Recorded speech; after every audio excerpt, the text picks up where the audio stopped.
d'entendre ces choses. Je vais continuer avec mon enseignement. Ma première partie sera la continuité du service du prophète. Et ma deuxième partie sera la continuité du service du berger Epaphras. Tu as été excellent. Merveilleux. Que Dieu ajoute encore. Merci à l'Éternel pour la grâce qu'il ne cesse de nous accorder. Merci à l'homme de Dieu et à tous les orateurs qui ont parfumé cet autel avec un service spirituel très profond et très béni. Voici donc mon premier service.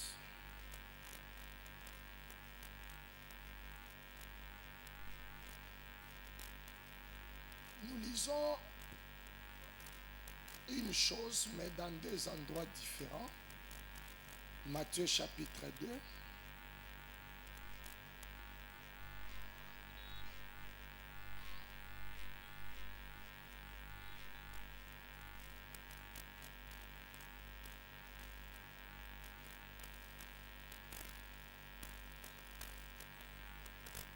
À partir du premier verset, Jésus étant né à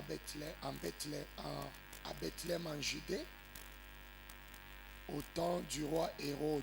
Voici des mages d'Orient arrivèrent à Jérusalem et dirent: Où est le roi des Juifs qui vient de naître? Car nous avons vu son étoile en Orient et nous sommes venus pour l'adorer. Le roi Hérode, ayant appris cela, fut troublé, et tout Jérusalem avec lui. Il assembla tous les principaux sacrificateurs et les scribes du peuple, et il s'informa auprès d'eux du lieu où le Christ devait naître. Ils lui dirent: à Bethléem en Judée. Les mages étaient arrivés à Jérusalem. Mais les principaux sacrificateurs et les scribes du peuple répondirent au roi Hérode en disant: à Bethléem en Judée, car voici ce qui a été écrit par le prophète. Toi, Bethléem, terre de Juda, tu n'es certes pas la moindre entre les principales villes de Juda, car de toi sortira un chef qui paîtra Israël, mon peuple. Alors Hérode fit appeler en secret les mages et s'enquit soigneusement auprès d'eux depuis combien de temps l'étoile brillait. Puis les envoya à Bethléem en disant: allez et prenez des informations exactes sur le petit enfant. Allez où? Où ça? Quelqu'un peut me répondre. Allez où? À Bethléem. Quand vous l'aurez trouvé, faites-le-moi savoir, afin que j'aille aussi moi-même l'adorer. Après avoir entendu le roi, ils partirent. Point. Et puis écoutez la suite. Et voici l'étoile qu'ils avaient vue en Orient aller devant eux jusqu'au moment où arrivait au-dessus du lieu où était le petit enfant. Elle s'arrêta. La Bible n'a pas dit que l'étoile arriva à Bethléem, arrivée à l'endroit, au lieu où était le petit enfant. L'étoile s'arrêta. C'est qu'ici il y a un décalage. À Jérusalem là, l'étoile était perdue, avait disparu. Luc chapitre 2. Je ne te prêche pas sur ça, j'ai juste un petit service à faire.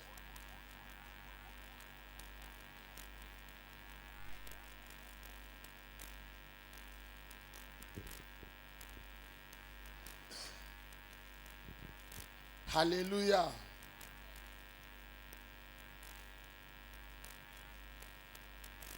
Je ne comprends pas pourquoi ton amen tarde. Je sais que ça va venir à un moment sans forcer. Luc chapitre 2 verset 21. Le 8e jour auquel l'enfant devait être circoncis étant arrivé, on lui donna le nom de Jésus, nom qu'avait indiqué l'ange, avant qu'il soit conçu dans le sein de sa mère. Et quand les jours de leur purification furent accomplis, selon la loi de Moïse, Joseph et Marie le portèrent à Jérusalem pour le présenter au Seigneur. Mais Hérode avait dit au mage, allez où? À Bethléem. Mais Joseph et Marie portèrent l'enfant où? À Jérusalem.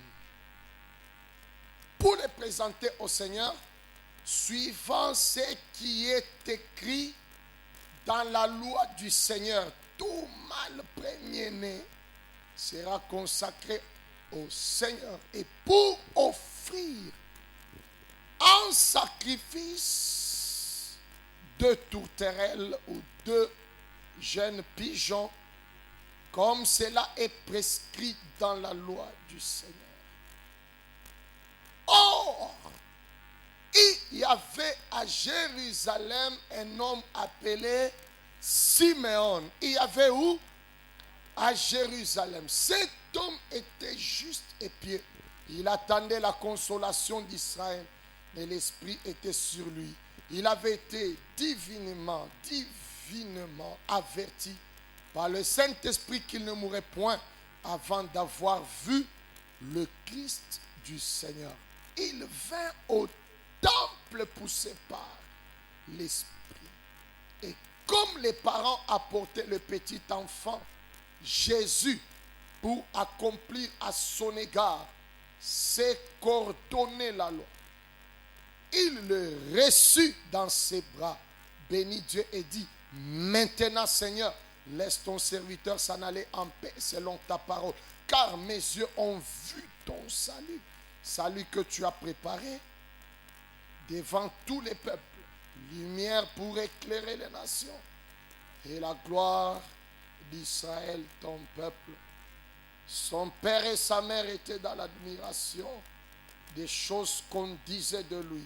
Simeon les bénit et dit à Marie, sa mère, voici cet enfant est destiné à mener la chute et le relèvement de beaucoup en Israël et à devenir un signe qui provoquera la contradiction. Tu continueras avec cette lecture à la maison. Amen.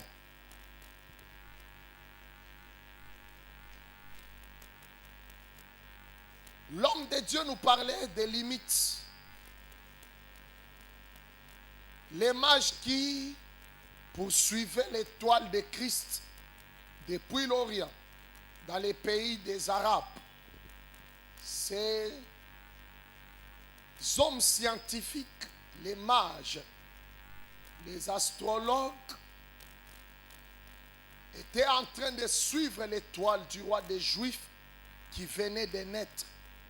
Et pourtant, moi je sais qu'on est bébé et c'est en grandissant qu'on devient roi. On n'est jamais roi. Mais eux, sur Jésus, ils ont dit, le roi des Juifs qui vient de naître. Et pourtant, ce roi-là, quand nous rentrons à Bethléem, nous les trouvons entre les mains de son père et de sa mère. Et la Bible dit, Marie et Joseph prirent le petit enfant. Mais les mages, eux, se demandent le roi des Juifs. Mais Marie et Joseph ont entre leurs mains le petit enfant. Ce n'est pas une contradiction. Petit enfant, c'était par rapport au corps physique que Jésus portait, qui n'avait que 50 cm et qui ne pesait que si c'est 3 kg et 250. Mais toute naissance physique est toujours accompagnée par une naissance spirituelle qui annonce l'apparition d'une étoile. Et l'étoile n'est jamais bébé. L'étoile annonce déjà la destinée, le monde sans limite de celui qui vient de naître. C'est pourquoi les mages n'avaient pas vu le petit enfant, ils avaient vu l'étoile qui annonçait la naissance d'un roi. C'est-à-dire l'étoile naît roi, mais le bébé naît bébé. Maintenant, entre l'enfant cher et l'étoile roi, il y a des problèmes.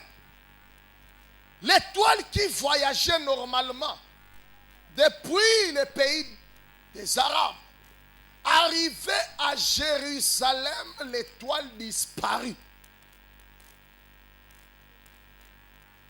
Dans l'entité de Hérode, l'étoile de Jésus disparut. Oh mon Dieu. C'est que Hérode était un pouvoir qui ne pouvait jamais permettre qu'une autre étoile royale soit vue et lue. Et à Jérusalem, là, l'étoile fut avalée. Elle fut soumise à la limitation. Mais la parole de Dieu, je l'aime beaucoup. Au même instant que l'étoile de ce petit enfant devrait être avalée, étouffée par les nuages hérodiques, le Seigneur avait déjà permis aussi à Joseph et à Marie de ne plus rester à Bethléem, de prendre les propriétaires de l'étoile et l'amener aussi à Bethléem et à Jérusalem, là même que l'étoile avait disparu, que l'enfant soit aussi là-bas. Maintenant, la guerre spirituelle avait commencé. Les mages dans les palais d'Hérode, mais Marie et Joseph dans les palais de l'Éternel. Pendant que les mages étaient en réunion avec Hérode, Marie et Joseph étaient en réunion avec Siméon, les sacrificateurs de l'Éternel. Les mages en réunion avec Hérode, les sacrificateurs du diable. Et en ce temps-là, l'étoile est toujours dans la disparition. Mais Marie et Joseph, dans leur réunion avec l'homme de Dieu, ils n'étaient pas main vide. Ils étaient devant l'autel de l'Éternel avec des sacrifices. Lorsqu'ils avaient déposé les sacrifices sur l'autel, les mandataires s'étaient levés, commençaient déjà à déclarer sur l'enfant que cet enfant est un signe.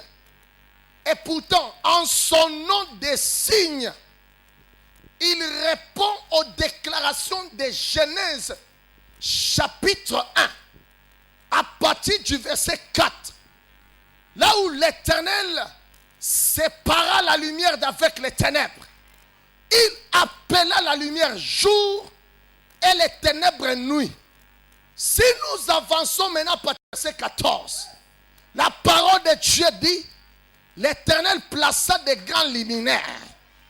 Les luminaires dans l'espace, les plus grands pour présider au jour, les plus petits pour présider à la nuit.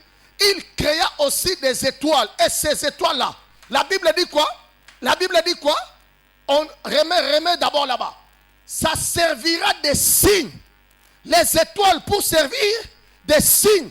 Siméon a aussi parlé que cet enfant servira des signes. En prononçant le nom signe, automatiquement, il remit à Jésus son pouvoir d'étoile. Automatiquement, les mages qui étaient chez Hérode étaient déjà libérés pendant que Siméon priait. Avec l'enfant entre ses mains, les sacrifices devant lui, quand il déclare que l'enfant est signe, l'étoile apparaît. Les mages détectent l'étoile. Au lieu d'aller à Bethléem, ils s'étaient arrêtés là où était le petit enfant, dans la capitale, parce que cet enfant-là était né roi. Et pourtant, l'habitation du roi ne doit pas être dans la province. Ça doit être dans la capitale. C'est pourquoi la confirmation de l'étoile de Jésus ne devrait pas se passer à Bethléem. Parce que là-bas, c'était dans la capitale. Il fallait que cela soit confirmé à Jérusalem. Parce que ça, c'était dans la province. Il fallait que cela soit confirmé à Jérusalem, dans la capitale. Aujourd'hui, quelqu'un avec son sacrifice à la main, toute étoile. Et ici où nous sommes, nous ne sommes pas en province. Nous sommes à Kinshasa. C'est prophétique. La capitale de la RDC. Ici où nous sommes à Jérusalem de notre pays. Pendant que je parle, avec ton enveloppe à la main, le mandataire est là, l'autel est là, ma main droite en l'air. Toute étoile qui était dans la disparition, qui était avalée par les nuages, afin de t'empêcher de régner et de dominer. Pendant que tu vas m'envoyer les meilleurs des amens, aujourd'hui même ton étoile brillera. Ton amen est malade, ça perd des mégabytes. C'est un amen sans gigabytes. Aujourd'hui même, l'étoile de ton ministère réapparaîtra. Aujourd'hui même, ton étoile de commerce réapparaîtra. Aujourd'hui même, ton étoile des affaires réapparaîtra. Aujourd'hui même, ton étoile de mariage réapparaîtra. Tu as dit amen 3 fois. Que le ciel, les nuages qui avaient avalé ton étoile commencent à libérer.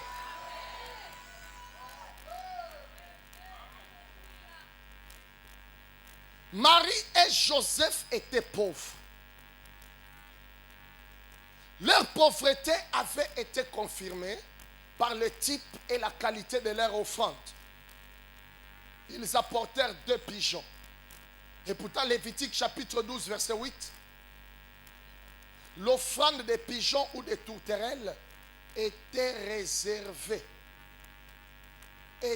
réservée aux pauvres. Mais la naissance de l'enfant étoile avait bougé les mages, les hommes riches du monde arabe, les païens. Ils s'est déplacés avec leurs trésors pour aller suivre le propriétaire de l'étoile et aller lui remettre les richesses pour lesquelles l'enfant n'avait même pas travaillé. De l'or, de l'encens et de la myrrhe. Ça, c'est une prophétie pour quelqu'un. Ton étoile va réapparaître à partir de ce matin. Tout celui qui détenait un trésor pour toi, qu'il soit au pays ou en dehors du pays, qu'il soit en Afrique ou dans le monde entier, au son de ma déclaration, ton étoile va mettre beaucoup de gens en mouvement pour les amener vers ta rencontre. Tout celui qui détient ce qui est à toi, je lui arrache la paix du cœur. Il sera mal à l'aise jusqu'à ce qu'il t'apportera tes fortunes. Pendant que tu dis amen, j'annonce une saison de surprises agréables. J'annonce une saison de changements miraculeux. Tape la main à ton voisin, dis-lui, voisin, mon étoile est en train de briller et attirer vers moi mes valeurs. Quelqu'un dit amen. Maintenant, écoute-moi. Je ne suis pas venu te prêcher. Prends ton enveloppe que je t'avais remise hier. Si tu n'étais pas là hier, tu es venu ce matin, prends une enveloppe sur place. Mets-y une offrande spéciale, une offrande d'urgence allant du chiffre 50 jusqu'au chiffre 10, rapidement. Rapidement. Si tu n'as pas d'enveloppe, viens prendre ici parce qu'il faudra que nous puissions faire cette cérémonie. Si tu n'étais pas là hier, tu es là sur place. Avec tes 10 000, tes 20 000, tes 50, tes 25, tes 15. De 50 à 10. Viens prendre une enveloppe de ma mère, rapidement. Tu mets sur place. Parce qu'avant de venir déposer, il faudra qu'un Siméon parle. Tu serviras des signes. Oh. Tout ce qui est à toi, qui vivait loin de toi, aujourd'hui, cela doit retrouver ton adresse. L'Éternel va te communiquer une odeur qui t'attirera des bonnes choses.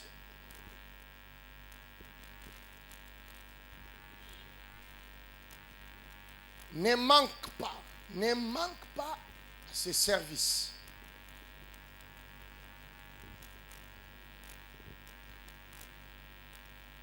Parce que dès que tout le monde a son enveloppe, je donnerai 1 minute à notre Siméon qui viendra parler sur l'enfant Jésus. Et aujourd'hui, l'étoile. Ça va? Ça va?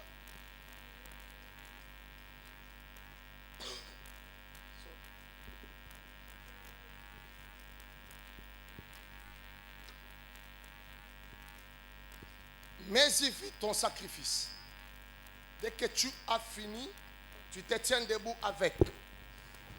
Et je vais passer à mon deuxième service.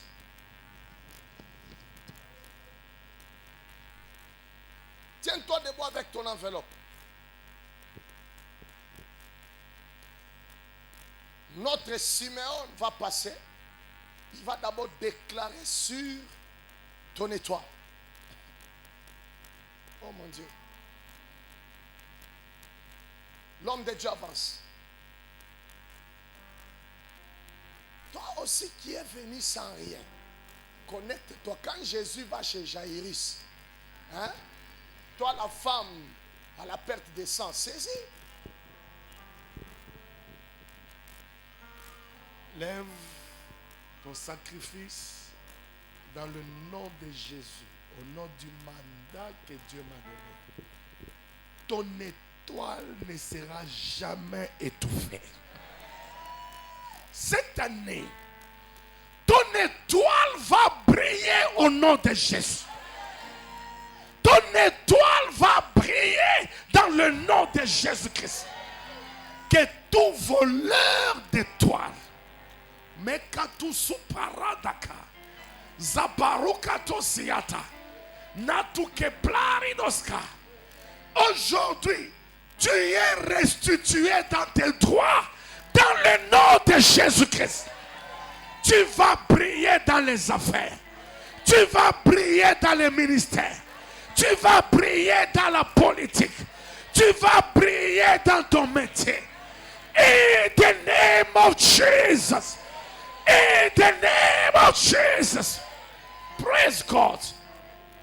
Il y a une sœur. Elle habitait quelque part ici, sous attente. Elle dit, c'est sa nièce pour qui j'ai fait la délivrance qui parle. Elle me dit, moi, mon travail, on m'avait envoyé cette maison pour tuer l'étoile de l'enfant que ma tante avait. Et la mission, c'était quoi? Prendre l'enfant. L'enfant était encore dans le ventre. Quand on vous dit, vous êtes enceinte, passez. Parce que c'est l'enfant là, c'est déjà avant que je t'eusse cotisé dans le sein de ta mère, je te connaissais. Praise the Lord. L'enfant dit, je prends le bébé. Je devais tremper sa tête dans la rivière pour étouffer son étoile. Il dit, mais c'était impossible parce que l'étoile de cet enfant brillait fort. Vous savez pourquoi? Parce que la maman venait chaque matin à la dévotion, on déclarait sur elle et sur son bébé, par le mandat divin, personne ne va voler ton étoile au nom de Jésus-Christ. Ce qui bayiba qui étoile na yo, kaka ndenge na zoloba, ezala bisika bakanga kiango, ezala na kati ya enfer, ezala na mboka, ton étoile revient au nom de Jésus-Christ. Cette année tu vas briller. Cette année tu vas briller. Cette année tu vas briller. Et le sacrifice que tu tiens à la main est un signe de la célébration de ta foi. Tu célèbres ta foi selon l'instruction du prophète. Je proclame, ton étoile va briller au travail. Elle va briller dans les affaires. Elle va briller partout où tu seras. Tu seras le meilleur. Tu auras le meilleur poste. Tu auras le meilleur salaire. La meilleure promotion. Le meilleur sera le tien. In Jesus' name. Thank you, Jesus. Passe avec ton enveloppe. Commence à déclarer, je suis béni. Mon étoile va briller. Et dépose dans les paniers. Marche en parlant. Parle en marchant. Je suis béni. Et mon étoile va briller.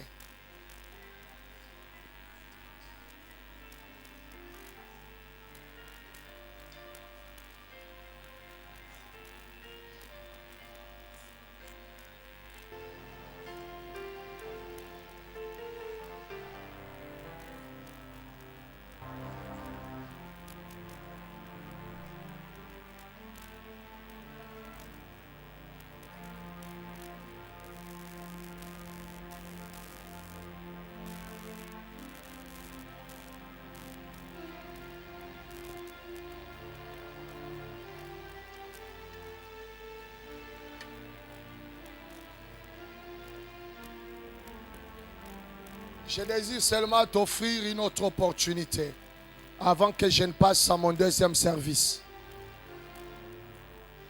Nous allons reprendre le même service demain matin et cette fois-ci tu dois saisir cette occasion. Pour ton étoile, les étoiles de tes enfants, tu vas venir ramasser une enveloppe que je vais déposer sur l'autel ici. Tu mettras une offrande en chiffre 10 seulement. En francs ou en devises pour toi et pour tes enfants. Et demain, notre Siméon va encore déclarer. Ça, je veux que toute l'église, toute l'assemblée le fasse. Je peux avoir les enveloppes. Viens ramasser ton enveloppe. Prends de ta propre main pour toi, pour ta maison, pour ta famille, même pour les enfants qui sont dans les ventres. Tu mets seulement une offrande en chiffre 10, en francs ou en devises.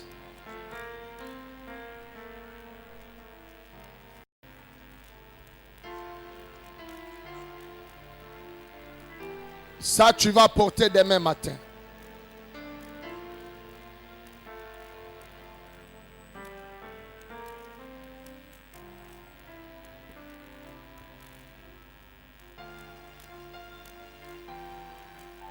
Ton étoile doit apparaître, réapparaître. Les enveloppes.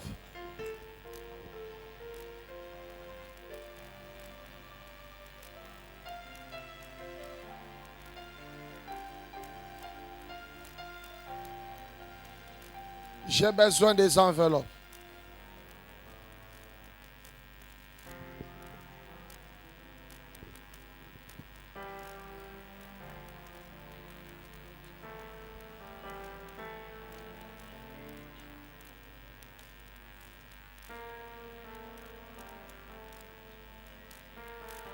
Que les étoiles de tes enfants apparaissent.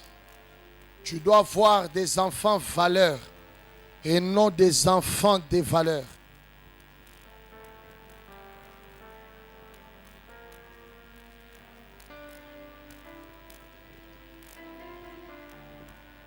Il y en a encore, hein?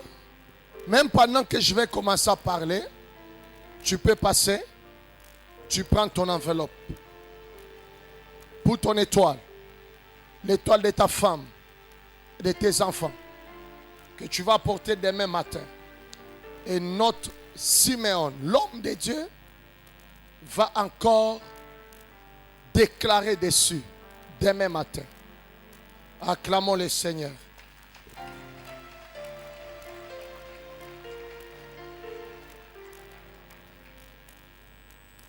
Nous sommes là pour écouter les instructions.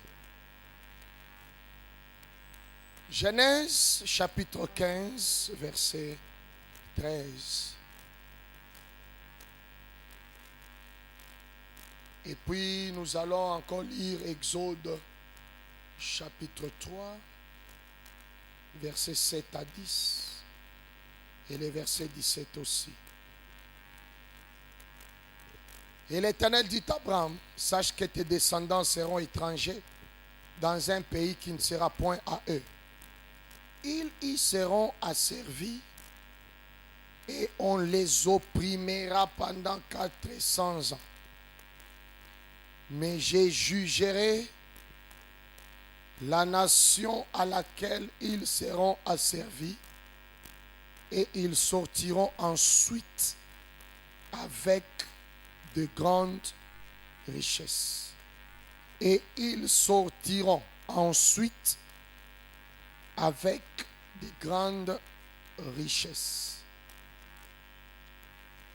Avant d'aller à Exode 3, nous faisons un petit transit à Exode 2, 23 à 25. Longtemps après, le roi d'Égypte mourut et les enfants d'Israël gémissaient encore sous la servitude et poussaient des cris. Ces cris que leur arrachait la servitude montèrent jusqu'à Dieu. Dieu entendit leur gémissement et se souvint de son alliance avec Abraham, Isaac et Jacob. Dieu regarda les enfants d'Israël et il en eut compassion. Directement, les chapitres qui suivent là, quand Dieu a compassion des enfants d'Israël, les chapitres qui suivent, la Bible dit, Moïse faisait paître les troupeaux de Jéthro, son beau-père sacrificateur des Madian. Verset 7. L'Éternel dit, j'ai vu la souffrance de mon peuple qui est en Égypte, et j'ai entendu les cris que lui font pousser ses oppresseurs, car je connais ses douleurs. Je suis descendu pour les délivrer de la main des Égyptiens. Je suis descendu. Ça, c'est l'Éternel qui parle. Je suis descendu. Il a conjugué ça au présent, à l'indicatif présent. Je suis descendu pour les délivrer de la main des Égyptiens et pour le faire monter dans ce pays, dans un bon et vaste pays, dans un pays où coule le lait et le miel, dans les pays qu'habitent les Cananéens, les Hétiens, les Amoréens, les Phérésiens, les Éviens et les Jébusiens. Voici les cris d'Israël sont venus jusqu'à moi. Et j'ai vu l'oppression que leur font souffrir les Égyptiens. Maintenant, va. Je t'enverrai auprès des pharaons. Mais Dieu, tu as déjà dit que tu es descendu. Pourquoi encore moi? Maintenant, va. Je t'enverrai auprès des pharaons et tu feras sortir d'Égypte mon peuple, les enfants d'Israël. Moïse dit à Dieu, qui suis-je pour aller vers Pharaon? Mais Seigneur, tu as déjà dit au verset 7 là, j'ai vu, tu as déjà dit Amen. Au verset 8, je suis descendu pour le délivrer de la main des Égyptiens et pour le faire monter dans ce pays, dans un bon. Mais Seigneur, tu as déjà tout dit. Tu as déjà tout fait. Mais écoutez le verset 10. Maintenant va, je t'enverrai auprès de Pharaon et je ferai sortir d'Égypte mon peuple et les enfants d'Israël. Que Dieu vous bénisse abondamment. Ne me donnez pas trop vos amens, mais donnez-moi trop vos oreilles physiques et spirituelles. Mais là où il faut dire amen, dites amen sans réserve. Gloire à l'Éternel. J'avais introduit lors de ma première intervention sur les vérités qu'il faille savoir pour accéder au monde sans limite. La première vérité que nous avions eu à découvrir, c'était que dans la marche vers sa destinée, dans la marche vers le monde sans limite, il n'y a point d'arrêt ni de recul. Dieu, notre Dieu, le Dieu du mandataire, est un Dieu de marche avant et non de marche en arrière. C'est pourquoi, avant que je ne puisse continuer avec la suite, je désire te parler en te disant que dans ta boîte de vitesse de la marche vers ton monde sans limite, j'enlève la vitesse de la marche arrière.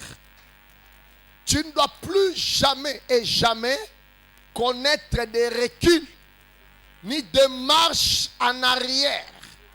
Au son de ma voix et pendant que tu es à m'écouter, cela ne t'arrivera plus jamais.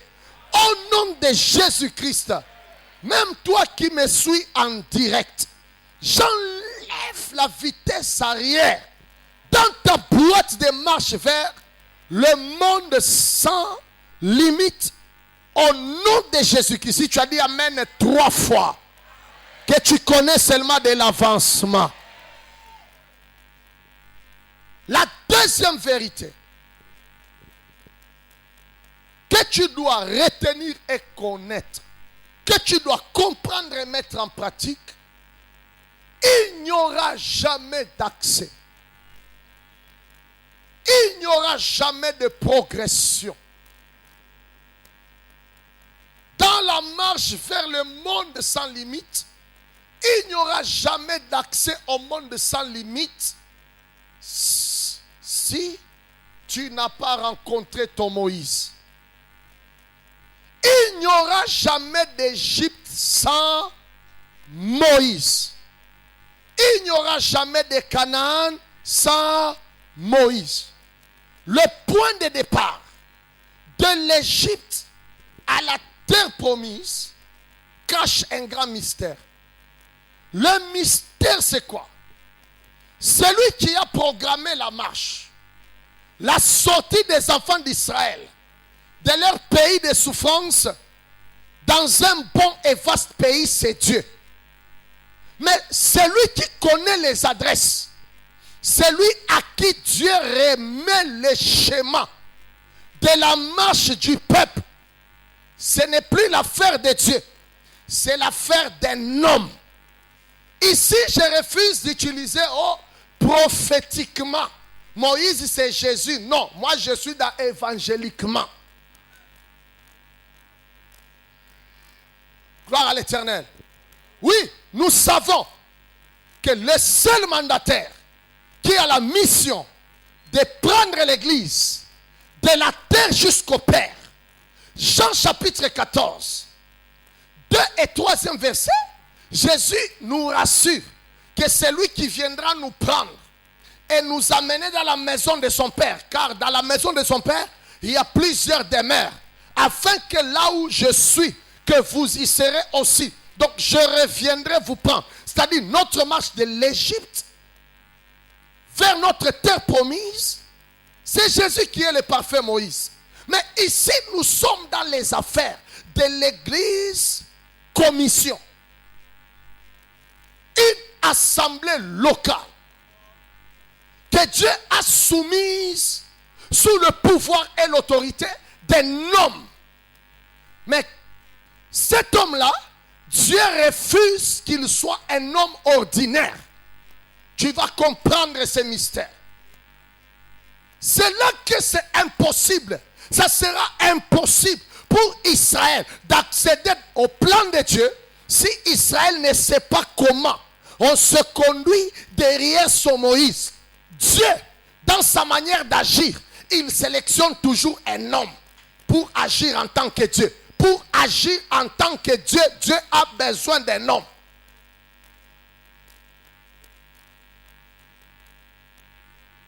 Et ce que je vais toucher, c'est l'une des maladies, l'un des virus mortels qui ont paralysé l'envol de l'évangile en RDC. Pays stratégique, pays puissant, riche en tout, que ce soit naturellement ou spirituellement. Mais malheureusement, aujourd'hui, la RDC n'est même pas citée sur la liste des pays modèles dans le domaine de l'évangile. Nous étions dans une conférence au Ghana. On commence à nous confirmer comment dans les années 70 jusqu'à 80 ou 81, la RDC était le premier pays de réveil en Afrique. Mais autour de 2001, 2002, 2003, elle était en 4e position. Vers les 2011, 2012, elle était en 7e position. Mais aujourd'hui, sur le plancher des pays, des valeurs, dans le monde évangélique, la RDC n'est même pas citée. Pourquoi? Et pourtant, en réalité, en vérité, le Congo est parmi les pays qui ont beaucoup d'exercices de prière et de charisme. Parmi les pays qui ont des grâces, des dons, des potentialités spirituelles. Je ne crois pas qu'il y a un seul pays qui nous dépasse. Je connais les pays dans lesquels il y a des grands prédicateurs, mais calés à un seul message. Et il est grand au monde à cause de son message. Mais le cerveau congolais peut se tenir debout à 8 heures, il est docteur. Tu fais un peu semblant, il bascule. Donc il change de fréquence automatiquement, il devient prophète. Il n'a pas encore fini. Il devient apôtre. Lui-même peut te parler sur la démonologie. Il change, te parle sur la prospérité. Quand tu ne dis pas amen, il rentre même au signe du temps de la fin, lui-même. Et puis à la fin, il chasse les démons, il fait tomber les gens et puis il demande de l'argent.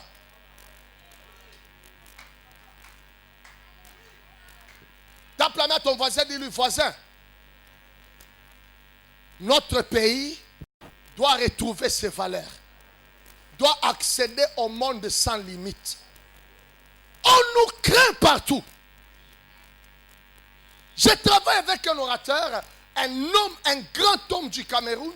Il dit que vous les Congolais, vous nous faites peur. Parce que là où vous travaillez, c'est comme un éléphant qui est passé. Et puis on dit maintenant à une lièvre de passer sur le couloir de l'éléphant. Ce n'est pas facile de travailler là où un Congolais est passé. Mais votre maladie, c'est que après avoir épaté le monde en bien, après avoir épaté l'auditoire en bien, vous finissez toujours par les réépater en mal. C'est quoi? Quels sont les appareils? Quelles sont les pièces qui avaient été utilisées pour constituer un Congolais? Et d'où viennent les parasites? Ce qui nous dévalorise, alléluia, ce n'est pas seulement parce que la politique a un peu de problèmes, etc., etc. Non, le Nigeria, en réalité, c'est un pays islamique. Mais comment il devient le premier pays, comment il devient le premier pays chrétien en Afrique? qu'est-ce que l'homme de Dieu nigérian a fait pour convertir son pays du négatif au positif? Mais nous, en RDC, nous sommes dans un pays où l'église n'est même pas menacée. On peut même dire que nous sommes un pays chrétien. On peut même le dire. Ici, nous prions sans problème, en plein air. On ne craint même pas de kamikazes. Il n'y a personne ici avec une grenade. Vérifie un peu ton voisin. Il n'y a personne ici avec une grenade. Mais là où nous étions, juste pour accéder dans l'église de la JPC, dans les cultes des jeunes, il faudra nous checker comme on nous check à l'aéroport. Pour entrer dans les temples, prier Dieu. Allez, téléphone, allez, ça n'entre pas, ça n'entre pas. Allez, on commence à nous tester. Dans d'autres pays, mais ce sont ces pays-là qui ont déjà pris le monopole de réveil. Mais nous prions aisément. Tu peux aller à la montagne, on ne va même pas te cambrioler. On ne va même pas. Donc, il y a même des églises qui évoluent sans document. L'État est en profond sommeil à l'égard de ces choses. Donc, nous sommes à l'aise. Va juste poser la question sur la santé de l'église au Rwanda. Là-bas, tu comprendras qu'au Rwanda, ce n'est pas parce que tu as un ministère par vocation que tu peux l'exercer là-bas. Non. Il y a des conditions terribles. Jusqu'au début de l'année passée, on avait fermé plus de 2000 églises au Rwanda. Avant la fin de l'année, ils ont même atteint les 3000 et quelques, les 4000 églises fermées. Mais ici, chez nous, on a fermé quelle église? Mais avec toute cette facilité-là, nous ne montons pas. Pourquoi? 1 Corinthiens chapitre 14, verset 33. Dieu n'est pas un Dieu de désordre. Il n'est pas un Dieu de désordre. Nous sommes un pays, réputé en insubordination à tous égards. Ce qui fait que la seule nation au monde, le seul peuple au monde qui a la bouche facile d'insulter, c'est la bouche congolaise. Le Congolais insulte et l'autorité et les pasteurs. Il injurie tout le monde. Quand tu as WhatsApp, na Facebook, tu vas comprendre. Yo, Zoba, Tala Mutuna, yo. C'est lui à qui il dit Zoba là, c'est le premier ministre.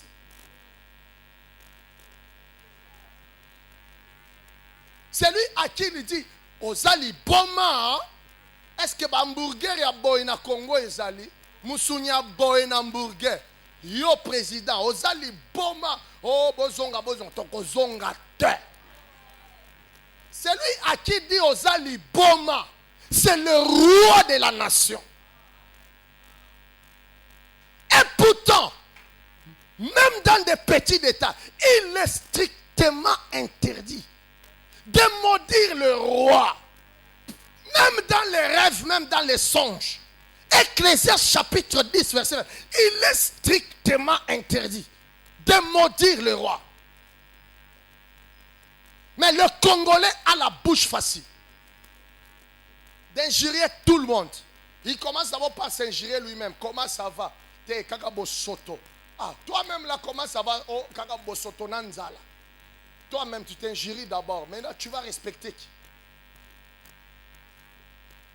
Par-dessus tout, la RDC est le seul pays où la personnalité des hommes de Dieu n'est pas prise à leur juste valeur. Et pourtant, là où l'onction est inquiétée, la bénédiction ne descendra pas. Parce que le mystère de la bénédiction d'un pays se cache aussi dans la présence aisée de l'Éternel. Psaume chapitre 133, les 3 versets qui avaient changé ma vie. La Bible dit quoi? C'est comme une huile précieuse qui répandit sur la tête, coule à la barbe jusqu'au pan. C'est là que l'Éternel, c'est comme la rosée qui descend de la montagne de l'Hermon. Hein? La Bible dit, car c'est là que l'Éternel envoie sa bénédiction et la vie pour l'éternité. Quand est-ce qu'on parle de la bénédiction? C'est lorsque l'huile est capable d'effectuer sa course de la tête jusqu'au pan des vêtements sans obstacle. lorsque lui connaît les obstacles, la bénédiction ne coulera pas. Fils de ta gueule, votre destinée existe. Votre Canaan existe. Mais l'Éternel avait déjà bien dit, je suis descendu. Mais quand nous le regardons sur la terre, Dieu n'est pas en Égypte. Dieu est là-bas à Moïse. Mais il a déjà dit que je suis descendu. Mais quand nous le regardons, il n'est pas en Égypte. Il est descendu là où il y a son serviteur. Il a dit, je suis descendu pour libérer mon peuple. Mais au lieu que le peuple le voie là où il est, mais le peuple ne le voit pas. C'est Moïse qui le voit. Quand Dieu dit que je vous amènerai dans la gloire, écoutez, les grands secrets que Dieu utilise, il prend les schémas, les adresses de ta bénédiction, il va les recommander entre les mains d'un homme. Un homme, il lui dit, c'est toi maintenant Moïse, va en Égypte, prends le peuple, amène-le dans un bon et vaste pays. C'est que tout enfant d'Israël qui rêvera accéder à son monde sans limite doit savoir comment se comporter, comment collaborer avec toi. C'est là que la RDC est malade. Pourquoi? Je vais dévoiler ça. Quelqu'un dit amen. Donnez-moi votre amen. Essayez de me donner votre amen. J'ai dit que là, je désire parler calmement. Comme à l'école.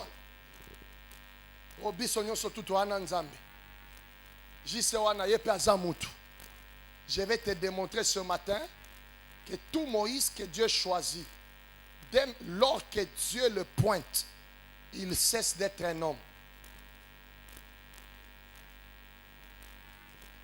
Dès lors que Dieu pointe un homme pour lui confier son mandat, cet homme cesse d'être un homme.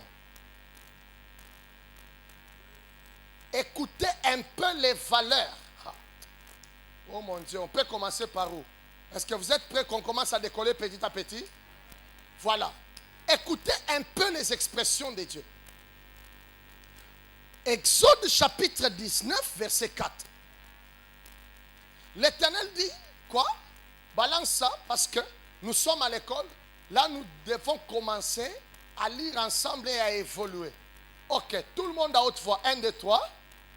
Vous avez vu ce que j'ai fait à l'Égypte et comment je vous ai porté sur les aigles d'aigle et amené vers moi. Bon, comment est-ce que moi-même je peux vous porter et puis vous amener vers moi? Ça, c'est un calcul compliqué. Bon, moi, je suis là. Je dois vous amener vers moi, mais je vous porte encore et je vous amène vers moi. Moi, je suis où pour vous amener vers moi? Les jeux là, je vous ai porté sur les ailes d'aigle. C'est Dieu qui veut seulement annoncer au peuple que c'est lui que j'ai placé devant vous pour vous transporter et vous amener dans un monde sans limite. Il est l'incarnation de moi-même. Il me représente valablement. C'est pourquoi il a le droit de porter mon nom. C'est pourquoi Dieu a dit, je vous ai, je. Et pourtant c'est Moïse, de qui Dieu a dit je. Tu ne m'as pas compris, tu me comprendras. Quelqu'un dit amen. Et il lui donne l'image d'un aigle, capable de transporter le peuple et les amener vers Dieu. Et écoute encore comment il explique.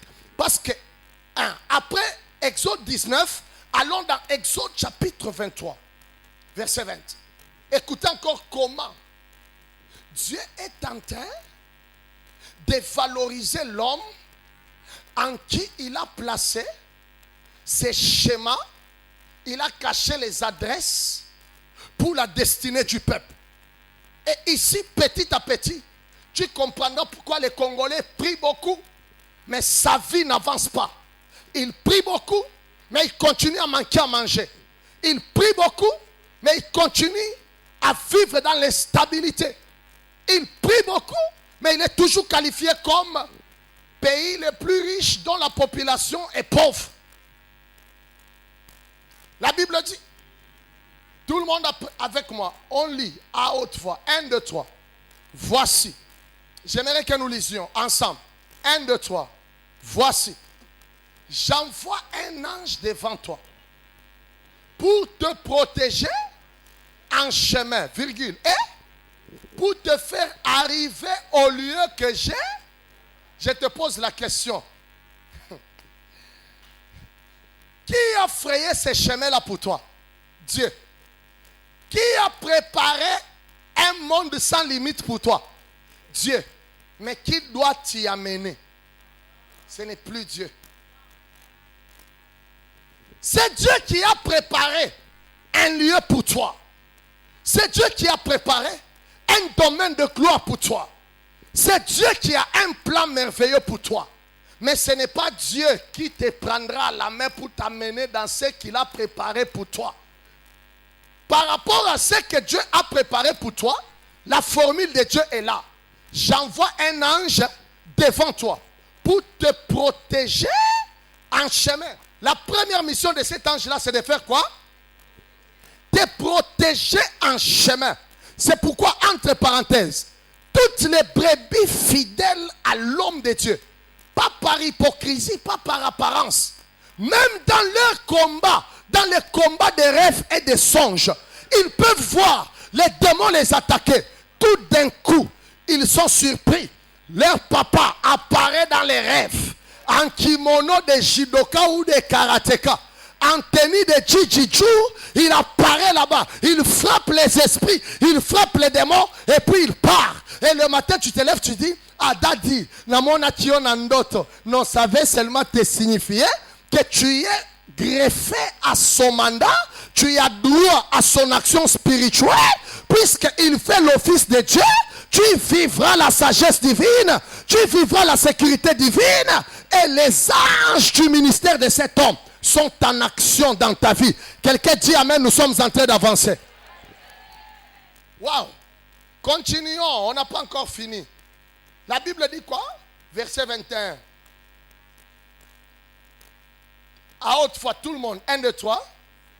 Tiens-toi sur tes gardes en sa présence. C'est-à-dire, fais attention dans la présence de mon ange. Deuxième devoir. Et écoute sa voix. Ce n'est pas l'instruction qu'on vient de nous donner ici. Écoute quoi? Son instruction. Ah. Parce qu'il ne pardonnera pas vos péchés. Est-ce que les anges qui ont les ailes au ciel là ont le pouvoir de pardonner nos péchés? Et d'ailleurs avaient été créés inférieurs à nous. Ce sont nos serviteurs. Mais comment un ange peut-il pardonner les péchés? Et Dieu n'a pas dit, mon ange, il a dit, un ange. Car mon nom est en lui. C'est à cause de ça qu'il a dit, je vous ai porté sur les ailes d'aigle et vous amené jusqu'à moi, parce que c'est lui qui fait ce service-là. Il porte mon nom. C'est que quand vous regardez Moïse, mon nom est en lui. Donc si mon nom est en lui, lui devient moi.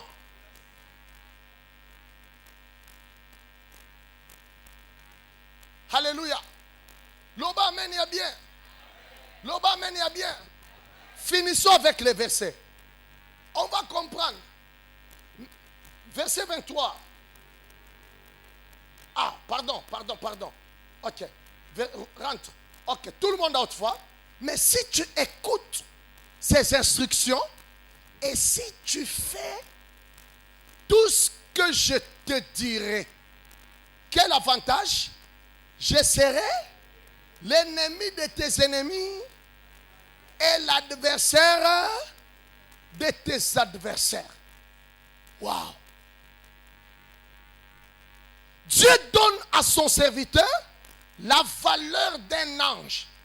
Et je vais un peu aller plus haut avec toi pour que tu comprennes que cet ange ici n'est pas un ange ordinaire.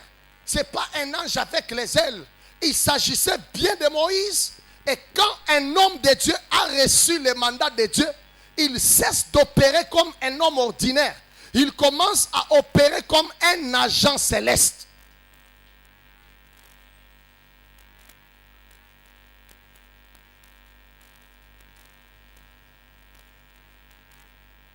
J'ouvre une petite parenthèse.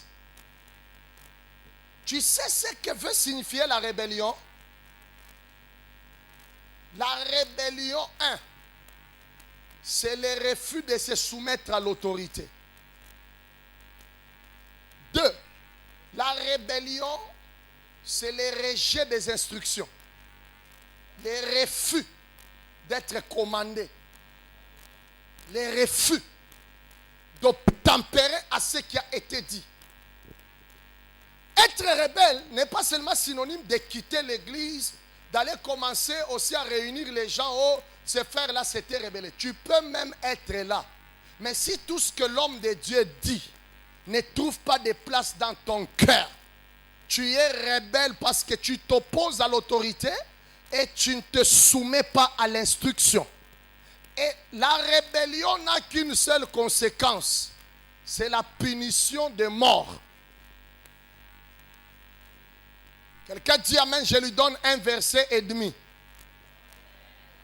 Bon, tu n'as pas bien dit amen. Quelqu'un dit amen, je lui donne 2 versets. Écoutez, Josué chapitre 1, verset 17. La parole de Dieu dit quoi? Nous t'obéirons entièrement comme nous avions obéi à Moïse. Toi, Josué, le remplaçant de Moïse, toi le mandataire de Dieu, qu'est-ce que nous te demandons? Veille seulement l'Éternel ton Dieu. Non, pas notre Dieu. Pas notre Dieu. Dans un mandat, nous tous, nous n'avons pas de Dieu. Un seul à Dieu, c'est le mandataire. Et nous tous, nous sommes liés à son Dieu. Veille seulement l'Éternel ton Dieu être avec toi.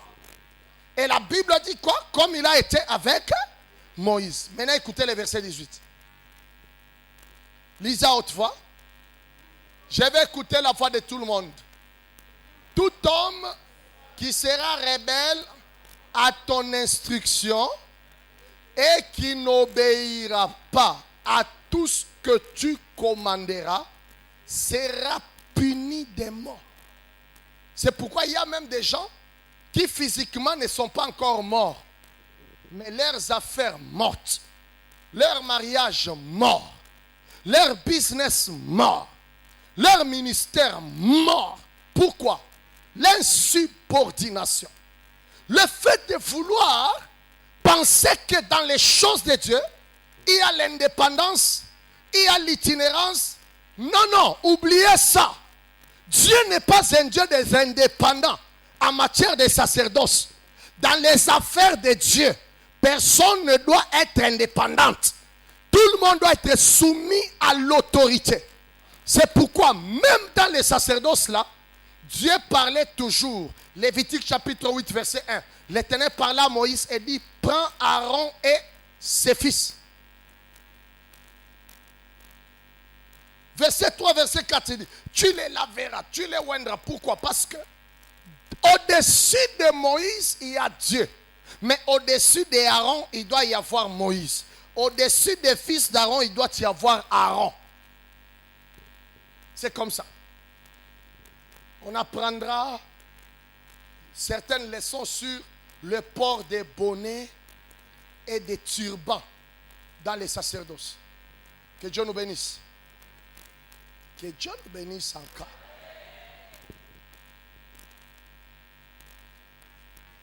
Quiconque sera rebelle à ton ordre, il sera puni de mort. Veille seulement l'Éternel ton Dieu. Voilà. Ésaïe chapitre 1 verset 19 et 20. La Bible dit, si vous avez de la bonne volonté, 2, et si vous êtes docile, quelqu'un dit docile. Tu n'as pas bien parlé. Quelqu'un dit docile. La docilité, c'est quoi? La disponibilité des cœurs, d'accepter d'être enseigné. La disponibilité d'esprit, d'accepter d'apprendre. Le pouvoir de se soumettre au pied d'une autorité pour recevoir d'elle des instructions. C'est ça la docilité. Et c'est ça le contraire de la rébellion. Si vous êtes docile, vous mangerez les meilleures productions du monde sans limite. Vous mangerez les meilleures productions du pays. On n'a pas dit, vous mangerez les meilleures productions du pays puisque vous allez gêner plus que tout le monde. Puisque vous allez veiller dans des montagnes. Non, non. Ce sont là les pratiques qui emportent les Congolais et qui lui font oublier l'essentiel. Écoutez maintenant le verset 20. La Bible dit quoi? Tout le monde à haute voix. Mais si vous résistez et si vous êtes rebelles, vous serez dévorés par les glaives.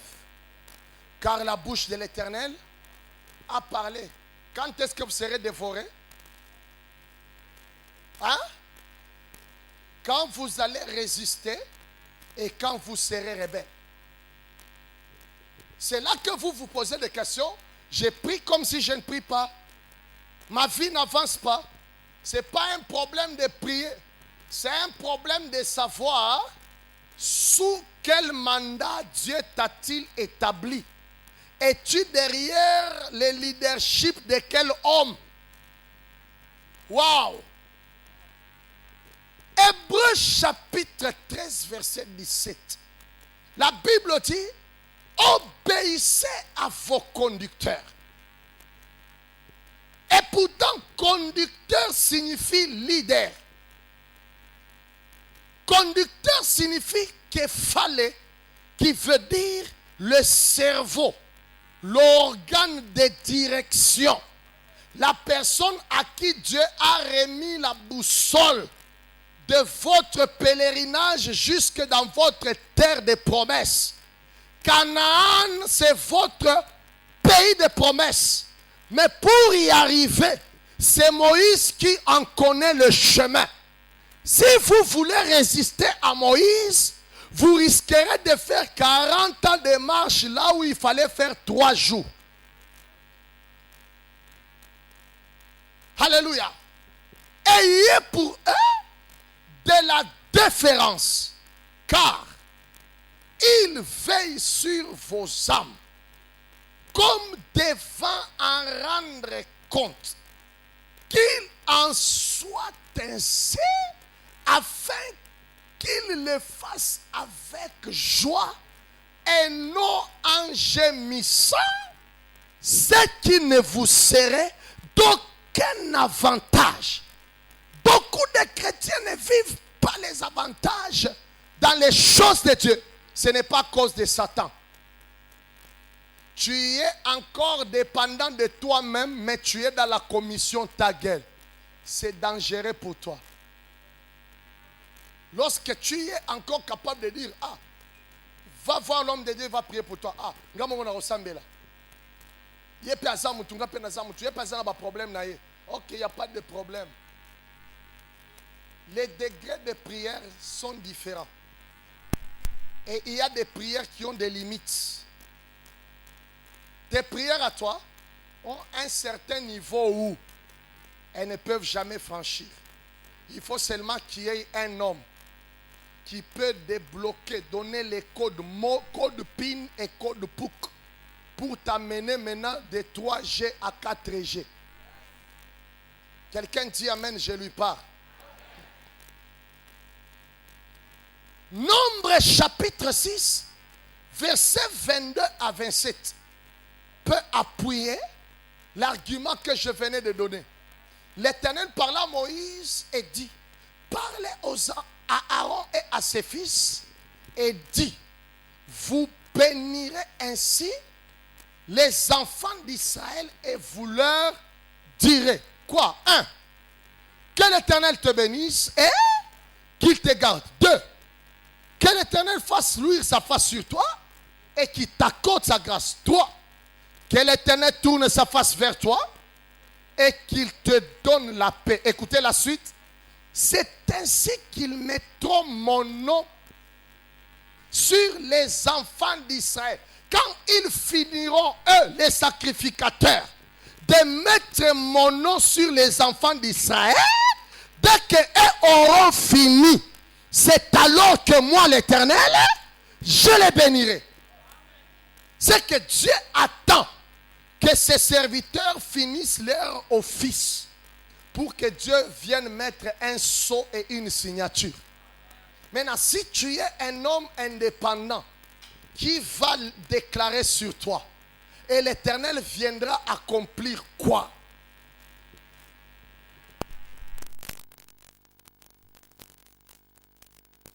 Il a bougé mon micro. Ok, tape la main à ton voisin, dis-lui, voisin, ne t'amuse pas avec les méthodes charnelles dans les affaires spirituelles. Ne t'amuse pas avec des expériences congolaises. La Bible n'avait jamais été écrite en RDC. Waouh! Oh, même moi, Dieu m'écoute, hein?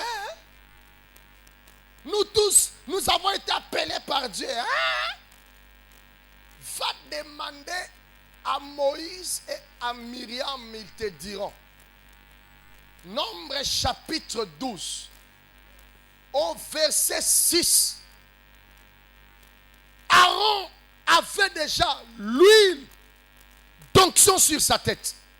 Mais en sa présence, l'Éternel dit, écoutez bien mes paroles. Toi, Aaron et Myriam, lorsqu'il y aura parmi vous un prophète, sépare. Sépare quoi? Continue. C'est dans une vision que moi, l'Éternel, je me révélerai à lui. C'est dans un songe que je lui parlerai. Il n'en est pas ainsi. De mon... Dieu pouvait dire, vous êtes mes serviteurs. Non, non. Aaron, tu dois apprendre qu'au milieu de vous, il n'y a qu'un seul serviteur à qui moi, Dieu, j'ai légué le mandat de mon serviteur Moïse. Il est fidèle dans toute ma maison. Dieu est le témoin. Quelqu'un dit amen, je lui donne un bonus. Je sens que tu es fâché contre moi. Hein? Je sens que tu es fâché contre moi. Ne sois pas fâché.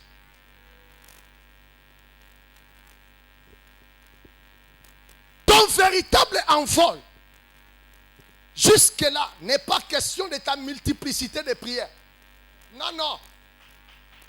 Un homme fidèle à l'homme de Dieu est avantageux que celui qui n'a pas la fidélité à l'homme de Dieu, mais qui a beaucoup de prières.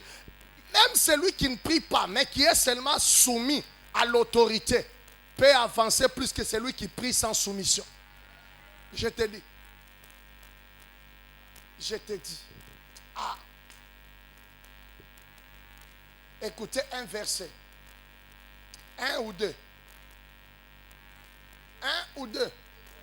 Deux, hein? Parmi les versets que les Congolais violent et qui retardent, qui retiennent le pays dans un embargo spirituel. Il y a des choses que Dieu refuse de faire en RDC parce que la tête du Congolais ne fonctionne pas normalement. Rebelle de nature, orgueilleux d'attitude, en tout et pour en tout, c'est en tout. Même dans la sorcellerie, le Congolais n'est pas fidèle à son maître. Rappelle-toi, avant que Jésus ne vienne te racheter, comment tu vivais. Descendons même dans les théâtres, même dans la musique profane. C'est rare de trouver un Congolais qui reconnaît le coaching de son supérieur. So, d'ailleurs, moi là, j'avais un talent. J'étais seulement parti pour l'aider, pour le soutenir. Non. Oh, je suis en train d'aider JC. Ah!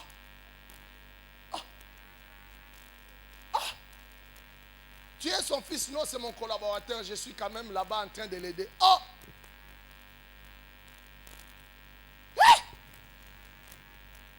Écoutez-moi. Actes des apôtres, chapitre 9. On prend seulement les versets 4, les versets 5 et les versets 6. Pour que tu comprennes que le Dieu de la Bible n'est pas un Dieu des garçons de la rue spirituelle. Tu te réveilles un matin, tu dis, mère, enfante-moi.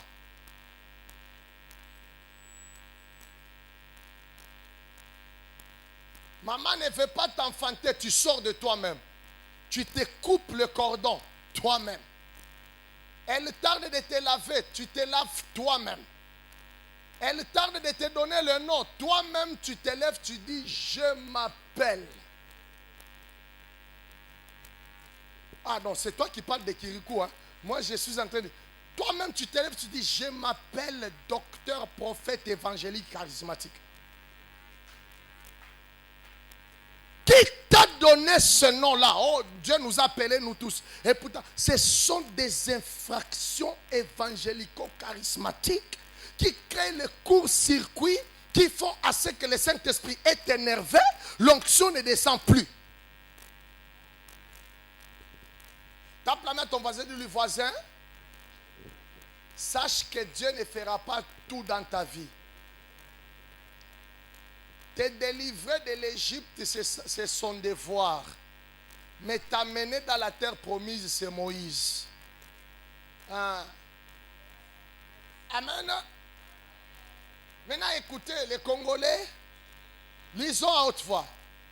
Il tomba par terre et entendit une voix qui lui disait, Saul, Saul. Est-ce que tu lis avec moi? Pourquoi me persécutes-tu? Il répondit, qui es-tu, Seigneur? Et le Seigneur lui dit, je suis Jésus que tu persécutes. Il te serait dur de regimber contre les aiguillons. Et la Bible dit quoi? Tremblant et saisi de foi, il dit, tout le monde à haute voix, il dit, qui parla ici? Saul. Il dit, Seigneur, que veux-tu que je fasse? Il a dit quoi? Seigneur, que veux-tu que je fasse?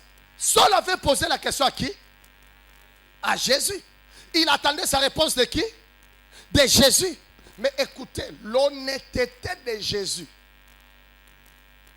stipule que le ciel ne peut jamais commencer une affaire avec un enfant d'autrui sans le consentement de son père. Alors Saul, même si c'est moi qui t'ai rencontré en chemin, je ne vais pas tout achever.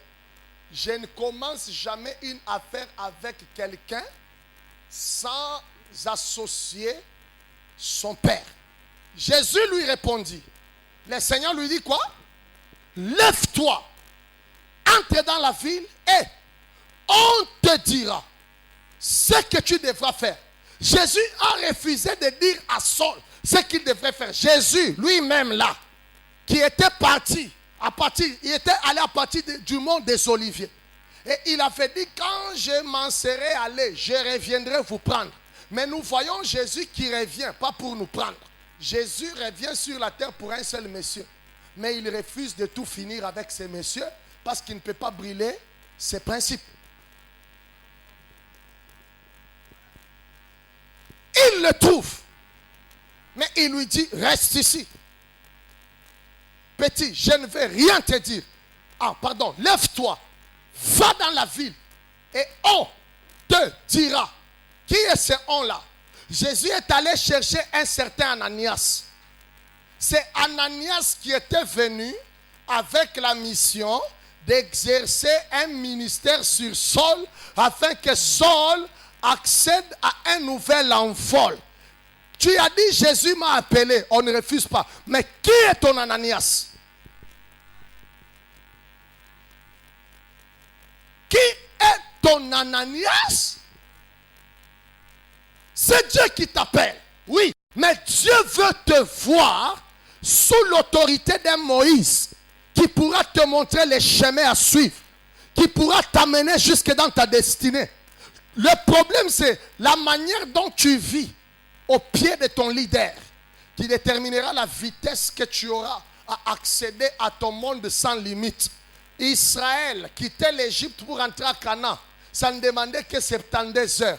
Mais son indocilité, sa rébellion, ses résistances avaient fait à ce que tout ce qui était parti de l'Égypte était mort au désert, à l'exception de Josué et Caleb. Et ceux qui étaient entrés en Canaan étaient les enfants qui étaient nés au désert. Qui a fait retarder la marche? Ce n'était pas Dieu, le peuple lui-même. Gloire à l'Éternel. Gloire à l'Éternel. Je vais faire semblant de m'arrêter par ici, mais avant de m'arrêter, on fera un grand exercice. Lisons d'abord Tite, chapitre 2, versets 9 à 10. Écoutez quelque chose que les Congolais n'aiment jamais écouter, n'aiment jamais entendre. Même toi qui es là en train de me suivre, je crois qu'en toi, il y a un appel de Dieu. Il y a l'appel de Dieu en toi. Mais le problème, c'est que tu risqueras de rater les résultats positifs de ton appel si tu ne sais pas comment marcher. Si tu ne sais pas marcher selon Dieu, pas selon les régimes du pays. Comme le monde le dit, lorsque tu arrives dans un village et que tu trouves tout le monde en train de danser sur un seul pied, toi aussi danse sur un seul pied. Non, nous ne sommes pas de cette race-là. Nous sommes de ceux-là, quand tu trouves les gens danser sur un seul pied, moi je danserai sur 2 pieds. On n'est pas appelé, on n'est pas obligé de refaire les mêmes erreurs que nos prédécesseurs qui voulaient vivre dans l'indépendance et rester seulement à mentir que non, moi je dépends du Saint-Esprit. C'est lui qui m'enseigne tout. Le Saint-Esprit ne peut rien t'enseigner s'il n'a pas rencontré le corps d'un homme. Oui, je vais donner un verset qui va m'appuyer. Lisons d'abord ça à haute voix. Exhorte les serviteurs. Premier devoir, à être soumis à qui? À Dieu. À Dieu. À être soumis à qui?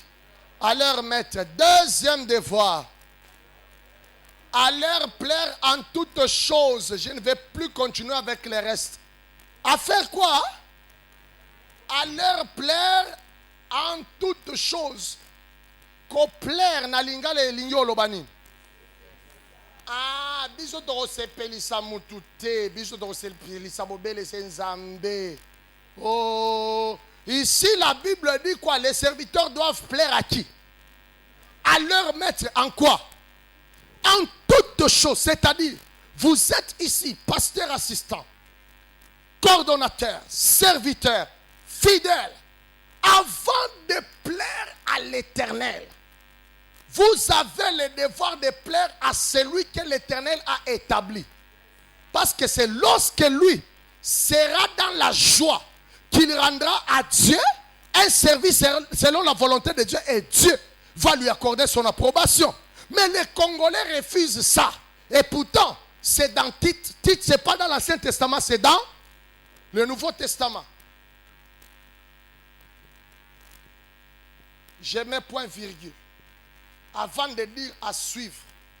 Parce que je suis juste en train de donner les arguments pour que tu comprennes. Je voudrais te donner une définition ou une révélation qui va t'aider dans toute ta vie. Salut ton voisin, dis-lui voisin, bala la kate na ba 10h20 oyo. Parce qu'on a là qui déjà n'a boutou. Ou bien tu étais où la nuit pour dormir à 7h? Salut ton voisin, le voisin, tu étais où la nuit pour dormir à 7h? Ok. Maintenant, église, écoutez-moi. Je désire un peu m'arrêter par ici. Quelqu'un dit homme de Dieu. C'est tout ce qu'il y a comme voix ici. Quelqu'un dit homme de Dieu. Voilà. Le mot homme de Dieu, en lingala c'est comment? Motonanzambe. En anglais c'est comment? Man of God. Ah, vous voyez bien anglais en gros, hein? Man of God. Homme de Dieu signifie tout simplement. L'étymologie de l'homme de Dieu vient d'un mot hébreu qui veut dire Gabriel.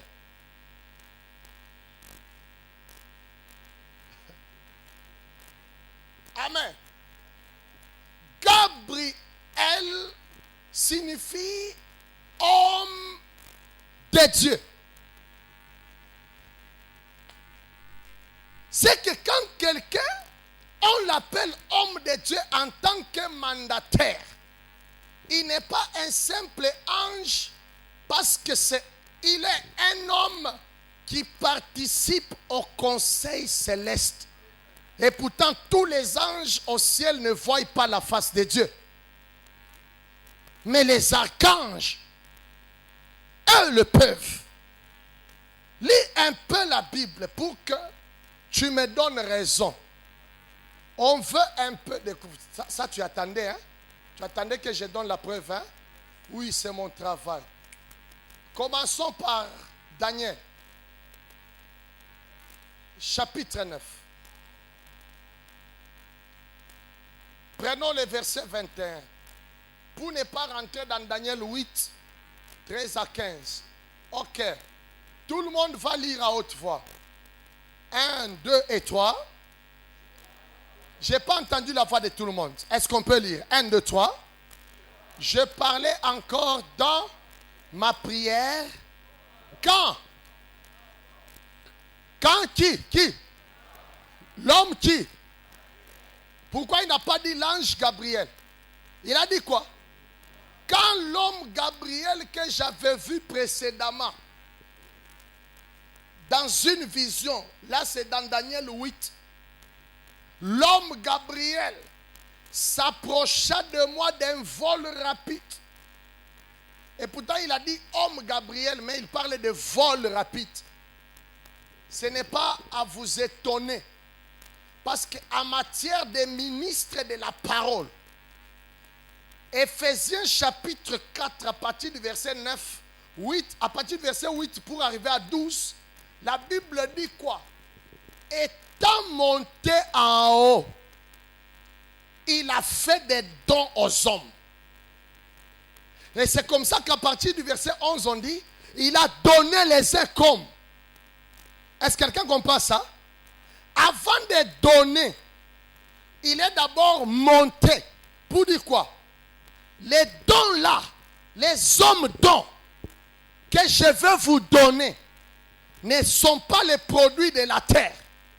Il me fallait d'abord monter pour les débloquer du ciel afin qu'ils descendent d'un vol rapide. Quelqu'un dit amen, tu as bien dit que j'avance, hein? J'avance. Allons dans Juge chapitre 13. Verset 1 jusqu'à 6. Lisons. Les enfants d'Israël firent encore ce qui déplaît à l'Éternel, et l'Éternel les livra entre les mains des Philistins pendant 40 ans. Okay. 2. Il y avait un homme de Tsoréa, de la famille de Danite, et qui s'appelait Manoach. Sa femme était stérile et n'enfantait pas. Waouh! Ça commence. Lisez à haute voix. Lisez à haute voix. Lisez à haute voix. Je n'entends pas. Lisez à haute voix. Retenez ça. Un ange de l'Éternel. Ici, on n'a pas dit l'ange de l'Éternel. On a dit un ange. C'est un article défini. Parce que quand on dit l'ange de l'Éternel, là, on parle déjà de Christ. Ici, un ange pour dire qu'il y en a plusieurs. Pour la cité Bethel, il y a un ange. Ah, ça nous ramène dans Apocalypse chapitre 1 verset 20. Les anges de cette église. C'est qu'il y en a plusieurs. Ici, à Taguel, il y en a un seul. Il n'y en a pas plusieurs. Un ange de l'Éternel. Retenez un ange. Continuons. Apparut à la femme et lui dit, voici tu es enceinte et tu enfanteras. Voici tu es stérile et tu n'as point d'enfant. Tu deviendras enceinte et tu enfanteras un fils. Continue. Maintenant, prends bien garde. Ne bois ni vin, ni liqueur forte, et ne mange rien d'impur. Car tu vas devenir enceinte et tu enfanteras un fils. Le rasoir ne passera point sur sa tête, parce que cet enfant sera consacré à Dieu dès le ventre de sa mère, et ce sera lui qui commencera à délivrer Israël de la main des Philistins. Waouh! Tout le monde à haute foi. Tout le monde, lisons. La femme alla dire à son mari, un homme de Dieu est venu vers moi. Et il avait l'aspect d'un ange de Dieu. Un aspect. Et pourtant au début là, on a dit un ange de l'Éternel. Mais la femme va dire à son mari, quoi? Un homme de Dieu, parce qu'elle n'avait pas vu un ange.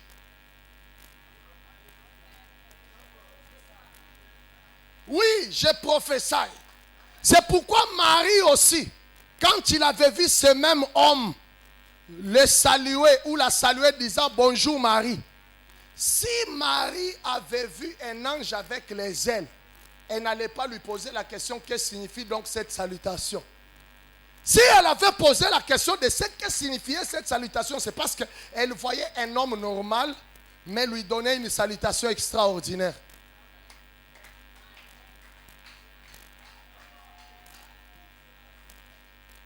C'est que toi aussi ici, Dieu veut t'introduire dans un monde de produire des Samson. Ta stérilité doit s'arrêter. Mais entre ta stérilité et ta fécondité, il faut que tu rencontres un homme de Dieu qu'on appelle ange de l'Éternel. Et ici ce matin, l'ange de l'Éternel est où? Dans la réaction à Congolais. C'est là que quand tu vas dans le monde anglophone, un homme de Dieu n'est pas un jouet. Joue avec toutes choses, mais ne touche pas à notre ange. Ne touche pas à l'homme de Dieu. Parce que c'est par lui que Dieu nous parle. C'est entre ses mains que Dieu a déposé les schémas, les croquis de notre destinée à suivre.